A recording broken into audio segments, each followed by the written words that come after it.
you don't know how your teaching, how badly it screwed up people's heads at the Kabbalah Center. I've never been to the Kabbalah Center. Yes, you have, actually. It was fun. I see.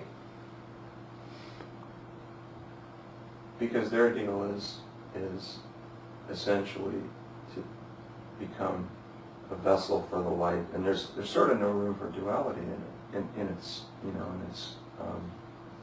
in its ideal. I mean, there is in a sense, but I mean it's more complex than that. But I'm sure. So there are infinite paths, and many of them appeal to many people. I mean, there's far more people involved in that particular process today than there are people interested in Advaita, for example. So something must be happening.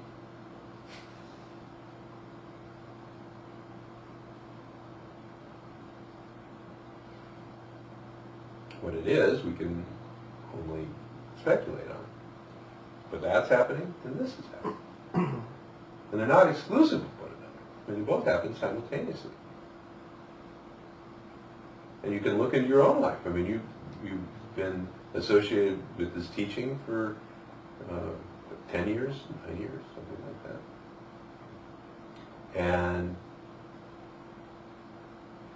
still, there is an appeal to go over there and try that. Go look at this. Go do that. well, you know, if the doership thing worked, it'd be great.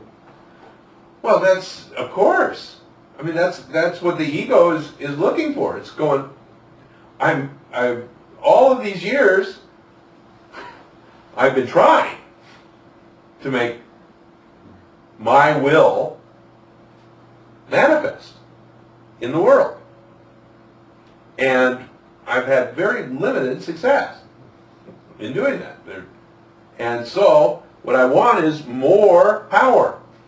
I want more of an edge. I want another technique, another means to make my will manifest in the world, to get my way. And we can cover it up with saying, I want to be an instrument of God's life. You already are an instrument of God's energy. What you're saying is, I want to be an instrument of certain aspects of God's energy. Only the positive ones, only the healthy, generous, loving, kind, beautiful ones. I don't want to be the conduit of any of God's crap. I only want the good stuff. So help me get the good stuff only, and no bad stuff. That's, I mean, and that is what all of these various teachings boil down to. I mean, if you look at them, you have to judge that for yourself, but it's worth looking into them and seeing, is this what's being promised? That you're just going to get the good stuff? Because that's what people want. Now, the problem is that it's a dualistic universe. The nature of the manifest world is dualistic. Therefore, when we've got a manifest world and a manifest body and a manifest life, it's in duality. And that means there's going to be positives and there's going to be negatives. There's going to be health and there's going to be sickness. There's going to be joy and sorrow and beauty and ugliness. All of it. It's all going to be there. Now, what this teaching is pointing to is that in the acceptance of that, there can be a peace with all of it. In accepting the whole package, the whole deal, everything that happens as part of the totality of being, there is peace.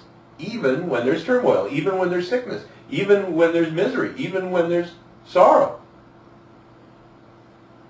that there still is the underlying peace. And that is incredibly compassionate. That is compassion. Yeah.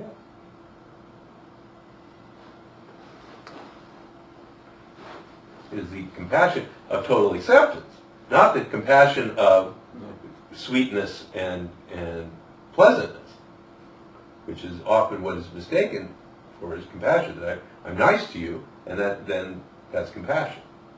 When I'm sympathetic with you, then that's compassion. I'm empathetic with you, that's compassion. To me, compassion goes much, much deeper than that, into an acceptance of who you truly are, what you truly are.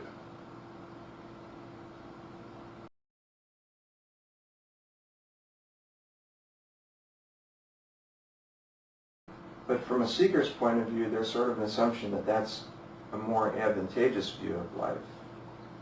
Yes. And that's the part that I'm questioning, or I'm asking. Well, but, and from the seeker's standpoint, it is a more advantageous view of life. Because there is, that organism isn't suffering. In that way. Yeah. Isn't suffering, period. It feels pain, it feels heartache, it feels all kinds of things, but it isn't suffering.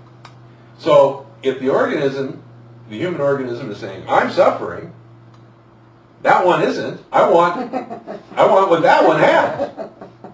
If that organism isn't suffering, then I am. So there's a very natural draw or appeal to get that. Now, there's the irony in all that is that the absence of the suffering is the absence of the one who is involved in the whole process. So it's there's a paradox in there.